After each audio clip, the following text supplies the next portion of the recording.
Diga conmigo, legado. Le escucho. Legado viene del latín legatus y este vocablo deriva en legado, que significa delegar por ley a alguien algo. Mire, más o menos, cuando alguien va a viajar y dice yo necesito hacer un trámite y no voy a estar presente, le dan un poder, ¿no es cierto? Eso es legado. Dar la autoridad a una persona para que esa persona me represente. Nuestros hijos reciben legado. ¿Y cómo reciben legado? A través del ejemplo. Nuestros hijos nos representarán cuando nosotros no estemos. Legado es esa herencia inmaterial de formas de hacer, de ser, de pensar que nuestros hijos reciben sin que nosotros lo planifiquemos. Porque ellos lo ven en nosotros y simplemente lo repiten.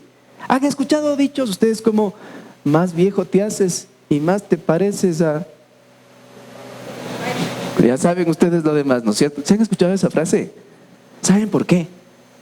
Porque nos pasaron un legado sin que nosotros nos demos cuenta y simplemente lo ejercemos. Porque para nosotros esa es la manera natural de hacer las cosas. La pregunta es, ¿qué legado le estamos pasando a nuestros hijos? Porque nuestros hijos son una esponjita, ¿no? Lo que ellos ven, absorben y lo repiten. De la escuela llaman a los padres a veces y dicen, su hijo está diciendo malas palabras. Y los papás dicen, en la escuela le han de haber enseñado. Porque en mi casa nunca, dicen. ¿Sabe? Normalmente los hijos son reflejo del hogar. Lo que pasa dentro de casa, los hijos con sus actos lo gritan hacia afuera. Cuando no hay una vida de acuerdos, cuando no hay una vida dentro del marco que Dios tiene para nosotros, pues no podemos construir un futuro firme en los propósitos de Dios. Y simplemente nuestros hijos, cuando enfrentan adversidades, repiten lo que nosotros hacemos. Primera adversidad, salimos corriendo, nos enojamos, no hablamos entre pareja, nos distanciamos. Eso es lo que normalmente hacemos. Y si nosotros repetimos eso en casa, nuestros hijos aprenden y simplemente lo replican. El día de hoy vamos a hablar acerca de un pasaje que se encuentra en un libro muy, muy lindo, muy interesante, de uno de los profetas de la Biblia. Se llama Daniel. Daniel fue un joven deportado a Babilonia en el año 605 a.C. Vivió ahí más o menos 60 años y al parecer pertenecía a una familia de clase social alta de Jerusalén. Este chico parecería que a los 16 años fue deportado. Fue escogido y llevado para ser enseñado por los babilonios a fin de ser influencia sobre sus hermanos de Israel. ¿Qué es lo que estaba pasando? Ya habían conquistado la tierra prometida, se habían repartido en tribus, ya pasó el reinado de Saúl, de David, de Salomón. Y en la historia de los judíos después se empezaron a separar las tribus. En medio de todo eso, Jerusalén es sitiada por un rey de nombre Nabucodonosor. Y este señor gana la batalla, se lleva a la gente y se lleva los tesoros del templo. Y dentro de todo eso, decide escoger a los jóvenes con ciertas características importantes para tenerlos en el palacio. Este libro busca dejar sentado que Dios tiene en sus manos el destino de las generaciones. Bueno, hay que decir algo más respecto a esto. Y es que al parecer Daniel venía de una familia acomodada, era un niño bien tratado. Y más o menos 16 años es llevado cautivo a una tierra extraña para ser en principio esclavo. Pero las cualidades que él tenía hicieron que el rey lo pueda aceptar dentro del palacio como un aprendiz. ¿Qué era lo que estaba pasando en el contexto? En el contexto social, los babilonios en ese tiempo, con su rey Nabucodonosor, habían levantado una figura, un ídolo, de 30 metros de alto. Una figura que estaba bruñida en oro. Y era el nuevo ídolo que tenían los babilonios. Miren, la fe del pueblo israelita se había debilitado. Y esto había permitido que Dios acceda a que sea tocado su pueblo. Y cuando son llevados cautivos para que adoren a esta estatua que había levantado el rey Nabucodonosor. Y la orden más o menos era esta. Cuando ustedes escuchen que suenan los instrumentos, cuando empiezan a adorar a esta estatua, todos en donde estén tienen que arrodillarse, tienen que poner cabeza a tierra, tienen que adorar a esta estatua. ¿Qué pasó con Daniel? Para allá vamos a ir. Cualquiera que desobedeciera la orden del rey iba a ser echado precisamente en un horno de fuego. El rey ordena traer precisamente dirían los chicos ahora, a los influencers, les dicen, ¿no? Así les llaman a los chicos que influyen en la sociedad, ¿no? Bueno, resulta que llama a 4 muchachos, escogen a 4 muchachos para que sean quienes van a influenciar en la siguiente generación. Y para que esto suceda, estos chicos son escogidos y en primer lugar son cambiados sus nombres. Es la primera cosa que les hacen.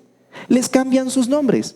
¿Por qué? Porque sus nombres tenían que ver con atributos de Dios. Estos chicos se llamaban, les doy los nombres: Daniel, Ananías, Misael y Azarías. Si ustedes notan, Daniel y Misael terminan en él. Y él es la raíz de Elohim, que significa poderoso, que es uno de los nombres de Dios, Elohim. Y los otros 2 nombres, Ananías y Azarías, terminan en Ías. Miren, y esta raíz en el idioma original de los hebreos sale del vocablo aleluya.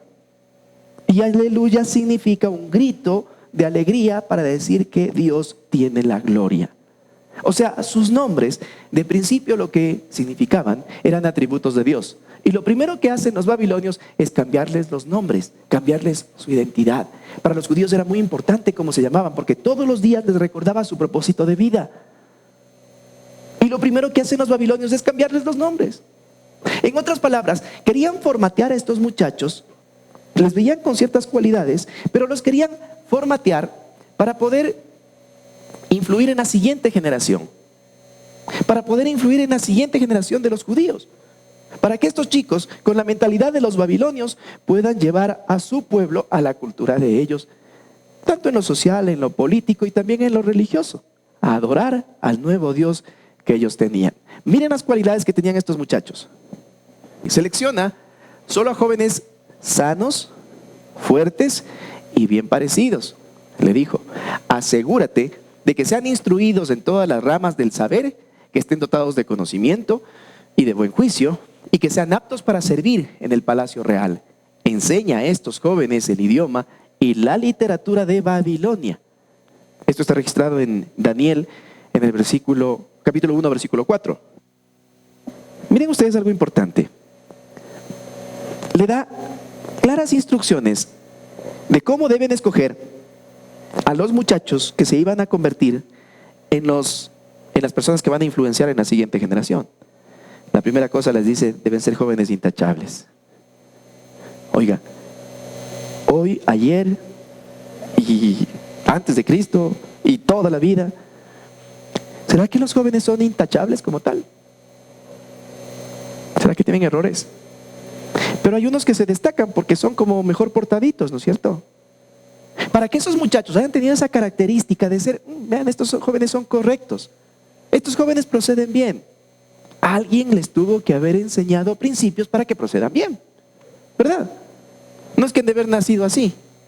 Cuando dicen, qué educaditos son estos niños, a ver, no es que los niños nacieron educaditos, es que los niños les formaron para ser educaditos. O sea, si estos chicos eran intachables, a criterio de los babilonios, era porque alguien hizo algo para que ellos tengan un buen comportamiento. Dicen que eran de buen aspecto, es decir, no eran todo desengañados, mal vestidos, sucios. Alguien les enseñó a verse bien, alguien les educó.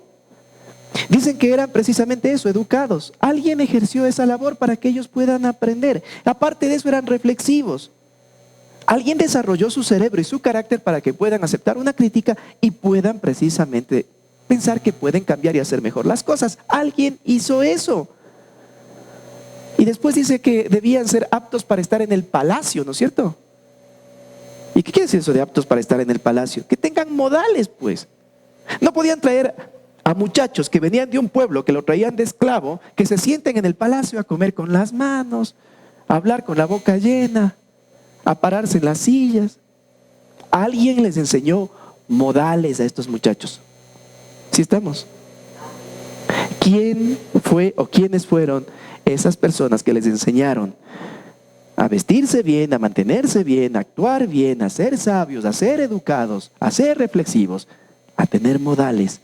¿Quién les debió haber enseñado?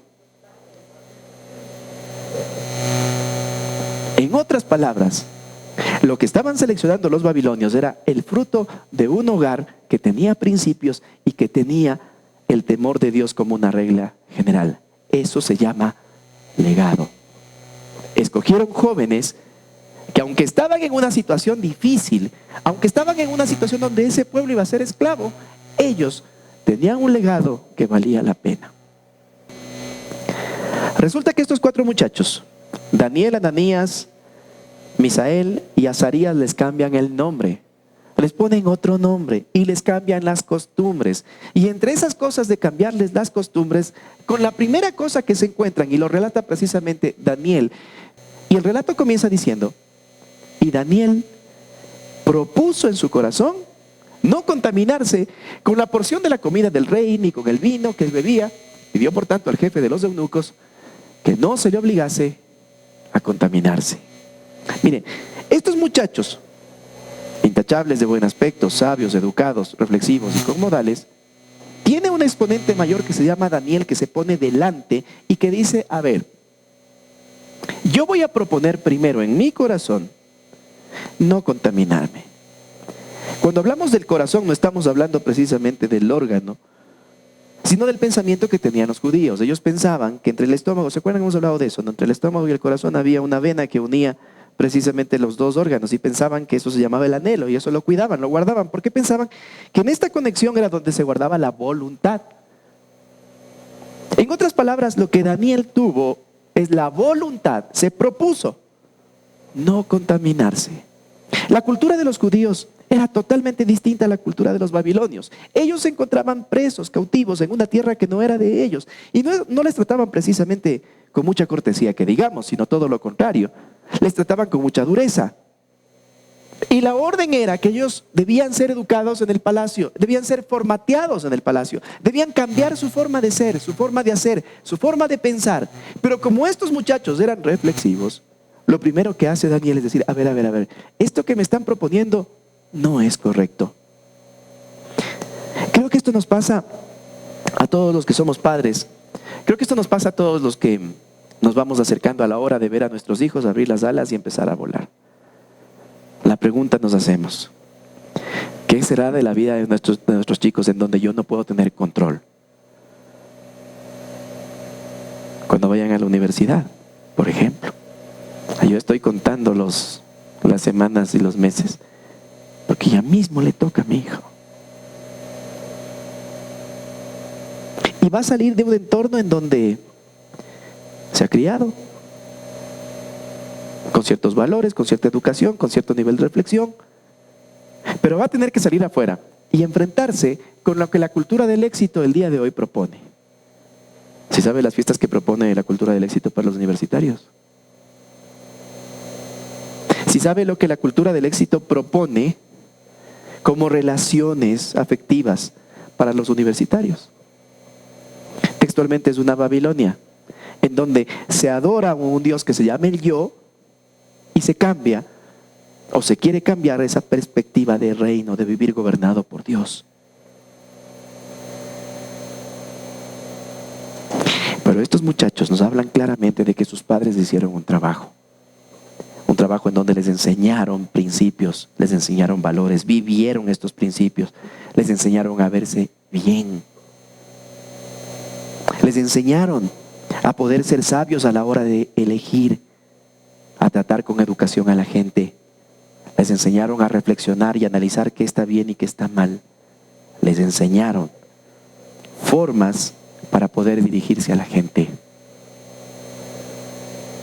Y cuando chocó una cultura diferente, distinta con Daniel, él dijo algo: yo propongo en mi corazón no cambiar al Dios de mis padres. Porque su formación llegó a ser tan fuerte que él, pese al panorama adverso, decidió en su corazón no contaminarse.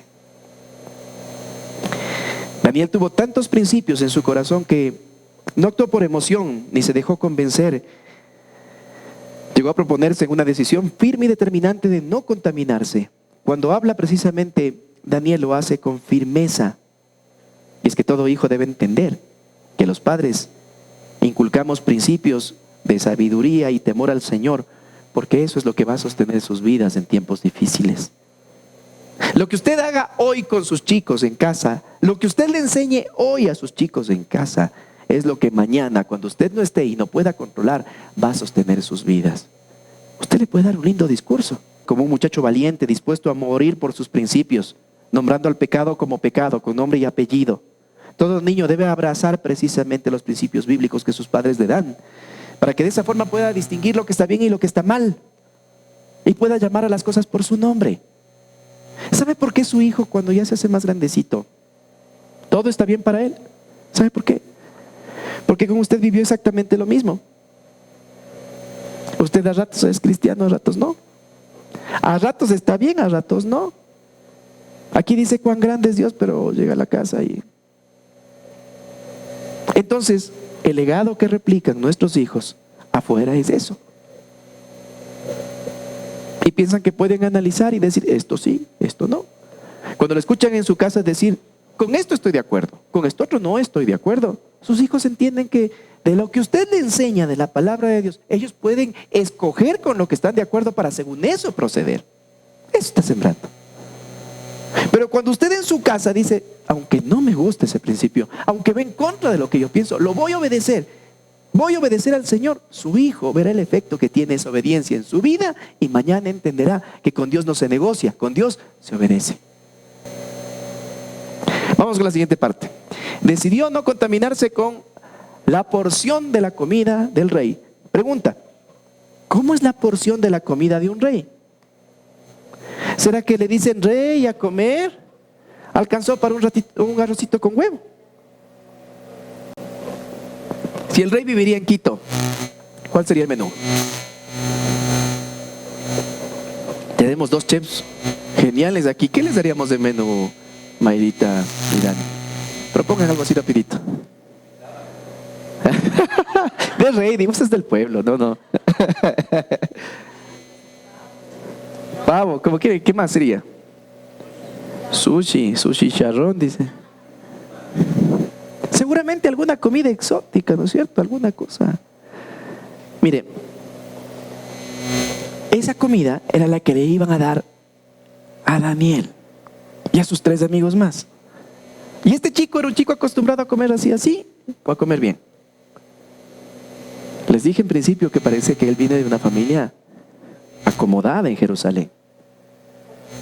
Entonces seguramente le iban a ofrecer lo que estaba a su alcance, en su entorno, en su medio, con lo que se había criado. Pero hay un pequeño detalle.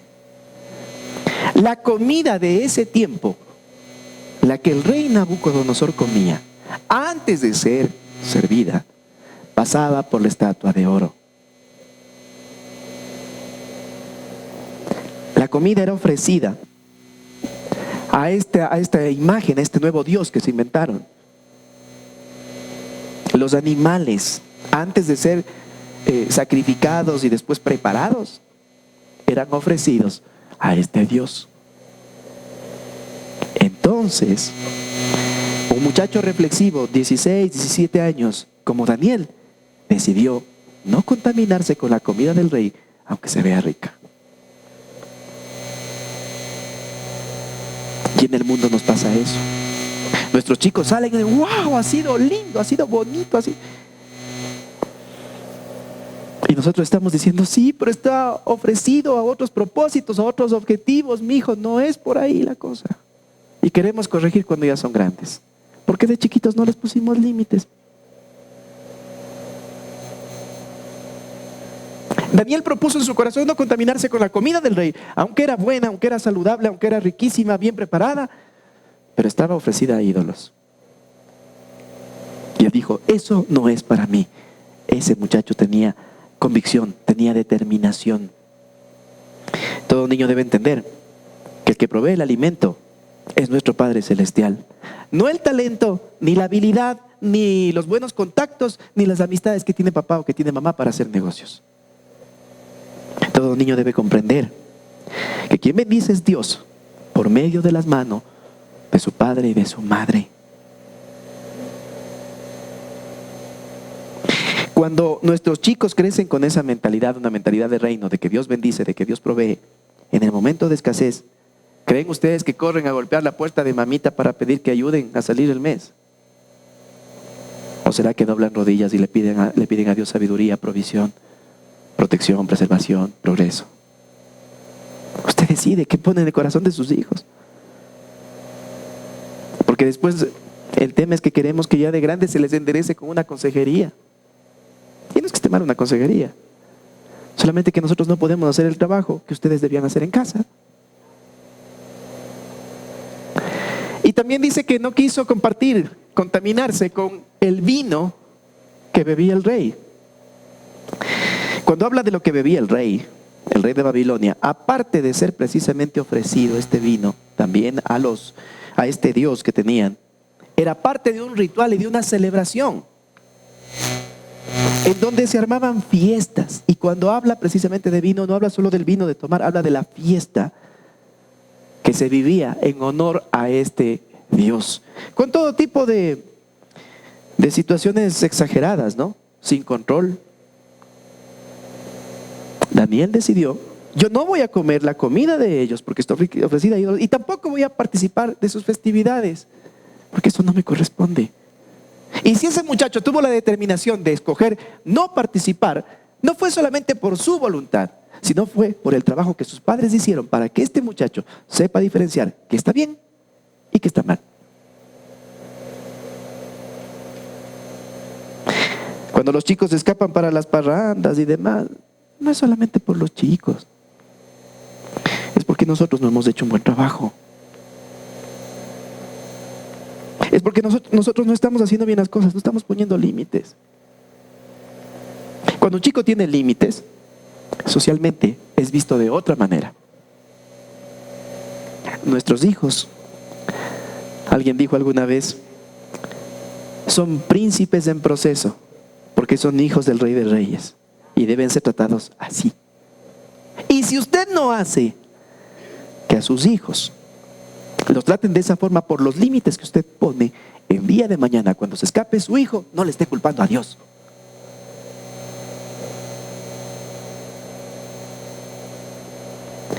La siguiente. Pidió no contaminarse ni con comida ni con el vino, ¿no es cierto? Por tanto, pidió al jefe de los eunucos. Se fue donde la autoridad. Los padres de Daniel le enseñaron a dirigirse a la autoridad y argumentar su posición para poder hacer respetar su pensamiento. No es que dijo, yo no quiero, entonces me voy a esconder para que no me den. Me voy a poner a llorar para que no me den. Los padres de Daniel enseñaron que si algo quería él, debía acercarse, debía argumentar y debía con respeto proponer las cosas. No es que nació así el muchacho Daniel, alguien le enseñó. Mire, si nosotros no enseñamos a nuestros hijos una regla básica de cortesía, de urbanidad, como el saludo, no esperemos que el día de mañana nuestros chicos puedan acercarse a hacer una gestión, pues. Si no enseñamos a nuestros muchachos a que puedan hablar, dirigirse, ¿se han dado cuenta que los chicos ahora no quieren hablar? Y nosotros los papás decimos, bueno, así son las generaciones de ahora. Papi, es que quiero, no sé, vaya y pida. No, yo no, vaya y pida. No, usted me pida. Entonces te quedas sin tener lo tuyo nomás. Y cuando se ven así, vaya y diga, acérquese y hable. Y van los chicos y dicen, vea no sé qué. Y uno le dice, mijito, salude. Buenos días, señor, ¿me podría permitir esto? Qué malos, ¿no? Qué malos en SIBF, cómo les enseñan a hacer sufrir a los guaguas. Miren, si nuestros niños no aprenden desde ahora a tener modales y costumbres, a dirigirse a las personas, no esperemos que el día de mañana puedan entablar una conversación y cuando les digan no, ellos puedan argumentar algo para que se cambie ese no por un sí. Si les enseñamos simplemente a salir corriendo, no esperemos que mañana nuestros chicos se paren bien frente a la adversidad, pues. Algo que debemos enseñarles a nuestros chicos es a no tener miedo de confrontar. ¿Y qué es confrontar? Es pedir razones sobre determinada actitud. Nosotros hemos aprendido simplemente a tomar postura y huir. Pedir razones y decirle, venga acá, ¿qué le está pasando a usted? ¿Tiene algo que decirme a mí? Dígame. Cuando hay un muchacho que hace eso, socialmente se gana el respeto de las demás personas. Pero los chicos no vienen hechos. A los muchachos hay que enseñarles. Le pidió que no le obligasen a contaminarse. En otras palabras, los padres de Daniel le enseñaron, le mostraron claramente lo que era bueno y lo que era malo. Y le enseñaron a decir la palabra mágica: no. No es un pecado decir no. A mí me está proponiendo recién hacer una situación buena, sana, saludable, sí, pero me va a llevar mucho tiempo. Así que la respuesta fue no. Tenemos miedo de decir no, porque pensamos que vamos a ser vistos como mala gente. No tengamos miedo de decir no. Hay cosas a las que debemos decir no, y nuestros chicos deben aprender a decir no. El día de ayer tenía una conferencia, y en esta conferencia que debía dar, sabía que iba a estar una persona que lamentablemente he tenido muy malas experiencias con esta persona. Y les dije a los chicos, porque quizás iban a ver en mí una reacción con este señor. Quizás iba a responder su saludo, pero no iba a ponerme a conversar ni nadie me iba a otro lado. Y yo soy bastante sociable. Y como dicen mis hijos, no, salir con mi papá, morirse de las iras, porque da 2 pasos, saluda con uno, saluda con otro, conversa con uno. Ni modo, siempre me encuentro con alguien. Y les decía a mis hijos, miren, si ustedes me ven que yo con una persona no paso palabra, no converso, no se admiren. Deben entender ustedes que hay personas con las que podemos solamente saludar y nada más. Y no es un pecado. Simplemente es poner un límite. Es cuidar mi vida y cuidar mi familia. Le doy 2 minutos y me envuelve el hombre. Y me quiere proponer alguna cosa, y al rato que me doy cuenta, se va cargando hasta lo que no tengo. No es un pecado decir no. Enseña a sus hijos a decir no. El siguiente versículo usted lo puede leer en casa, pero hace ver que este muchacho, con la propuesta que le hace al jefe de los eunucos, le cae en gracia. Queremos que nuestros hijos caigan en gracia frente a las autoridades, incluso a las que están en contra de ellos. Al profesor que le queda viendo mal, que le tiene cogido el diente. Queremos que nuestros hijos sean vistos de otra forma. Enséñele a tener un carácter firme, un carácter fuerte, a poner límites, a no contaminarse y a decir no. Y va a ver cómo los muchachos dejan de ser los pobrecitos y se convierten en personas importantes. Padres que dejan legado son padres que enseñan principios y lo viven precisamente con sus hijos. Miren, aún así esto no es garantía. Nuestros hijos pueden equivocarse, pero tenemos una seguridad que lo sembrado en ellos un día dará fruto. Esto aún así no es garantía. El propio Daniel, después de haber puesto las cosas claras, fue arrojado al horno de fuego. ¿Y sabe qué pasó con él? La presencia de Dios lo cubrió, lo protegió, y él salió sin olor a humo siquiera. Después se reunieron, porque pasó el tiempo y empezó ya a vivir en palacio. Se reunieron personas que estaban en contra del propio Daniel y dijeron: él nos está arrodillando a adorar la estatua que tú levantaste, y el edicto, la orden dice que serán echados al foso de los leones. Y lo cogieron y le botaron. Y llegó el rey al otro día, ¿no? Y dijo: Daniel, si realmente tu Dios existe, no te han de haber comido los leones. Y seguramente Daniel desde allá le dijo: sí, no me comieron, aquí estoy. Y el rey decidió que el Dios de Daniel sea el Dios de ellos. Fueron escogidos para ser influenciados, pero terminaron influenciando una sociedad, porque tuvieron padres que dejaron legado. Y sobre todo dejaron procederes. Así era visto Daniel. Cuando Daniel supo el edicto que había sido firmado, esto para botar en el foso de los leones, entró en su casa, y abiertas las ventanas de su cámara, de su habitación, que daban hacia Jerusalén, se arrodillaba 3 veces al día y oraba y daba gracias delante de su Dios, como solía hacer antes. ¿Y cuándo es ese antes? ¿Cuándo es ese antes? ¿En Babilonia?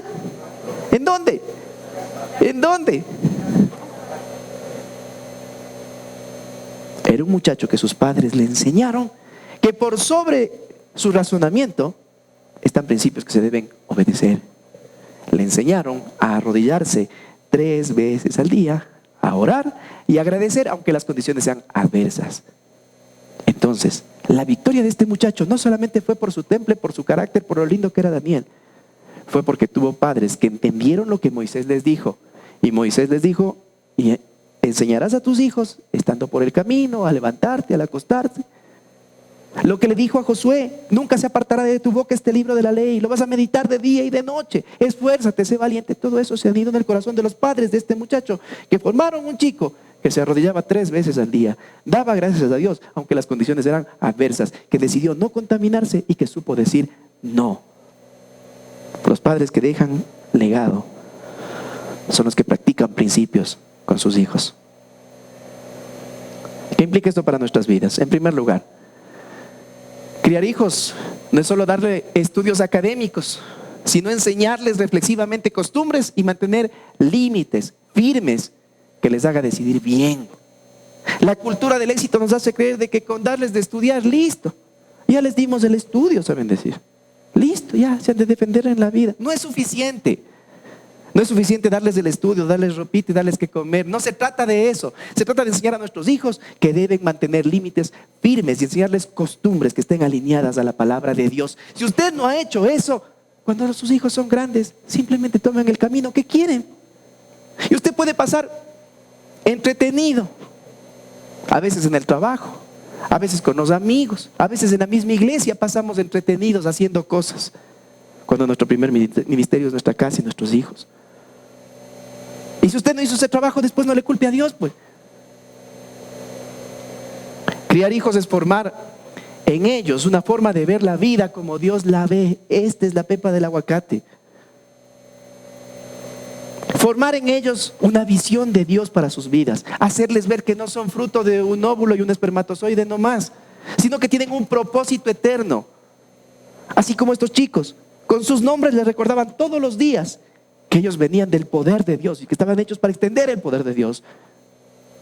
Que sus nombres eran un grito de alegría, de júbilo por la gloria de Dios. Así debemos a nuestros chicos enseñarles a ver la vida como Dios la ve en sus vidas.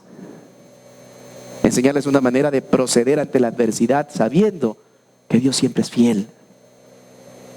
Los padres que pueden dormir tranquilos, sabiendo que sus hijos harán lo correcto en su ausencia, son quienes inculcaron fundamentos eternos en los corazones de sus hijos. Y sobre todo, los vieron. Estos principios eternos, estos fundamentos, los vivieron en la intimidad de sus habitaciones con ellos. En ese rincón secreto, ahí se ganan las luchas. Papito, me está pasando esto. Llámale a tu líder de resistencia que te ve viendo. Cuando yo soy el llamado a arrodillarme con él y pedir que la mano de Dios se active en favor de nosotros. El tamaño de la bendición es proporcional al compromiso que tú tienes con Dios. Porque queremos ser bendecidos. ¿Cuántos queremos ser bendecidos? Todos queremos ser bendecidos. ¿Y cuántos tenemos un real compromiso con Dios? Con esto sí estoy de acuerdo, con esto otro no estoy de acuerdo. Esto sí quiero, el otro no. No te harás fanático. El tamaño de la bendición es proporcional al compromiso. Si sus hijos les ven como unos locos enamorados, apasionados por la presencia de Dios y por su reino, mañana ellos serán lo mismo. Pastor, ore porque quiero que mi hijo sea misionero, dice. Así saben decir, ¿no? Y yo digo, si los papás si tienen vocación de misioneros, porque una vez al año nomás vienen, han de estar en la jungla, han de estar en otro lado. ¿Quiere que sus hijos extiendan el reino? Extiéndalo usted. Los hijos aprenden lo que hacemos. Finalizo. La cultura del éxito pretende despojarnos. Despojar a nuestros hijos de todo legado para destacar sus fortalezas individuales y empezar a rendir el culto al yo, como la estatua que levantó Nabucodonosor. Eso busca la cultura del mundo, la cultura del éxito. El qué bonito soy, cómo me quiero. Eso es lo que quiere. Que nuestros hijos despierten ese ego y piensen que el centro de la vida son ellos. Asegúrate de sacrificar tiempo con tus hijos buscando la presencia de Dios. Pues si un día ellos se van, el Espíritu Santo los traerá de vuelta a los pies de Cristo, aunque tú ya no estés presente en la tierra. Asegúrate de llevarlos al lugar secreto. Asegúrate de buscar que tus hijos comprendan y entiendan que las batallas se ganan de rodillas. El día que tus hijos te vean correr, también aprenderán a correr. Bueno, esta mañana el Señor ha hablado y ha puesto delante de ti la muerte y la vida. Escoge qué vas a hacer. Escoge. Escoge si vas a seguir a la cultura del éxito, escogiendo lo que quieres y lo que no quieres, o si vas a decidir obedecer al Señor, enseñar a tus chicos lo que es el bien y el mal, hacerles reflexivos, hacerles obedientes, enseñarles a decir no con tu ejemplo. O si simplemente vas a dejar esto como un lindo recuerdo. Tú decides. Aquí termina mi parte y comienza la tuya.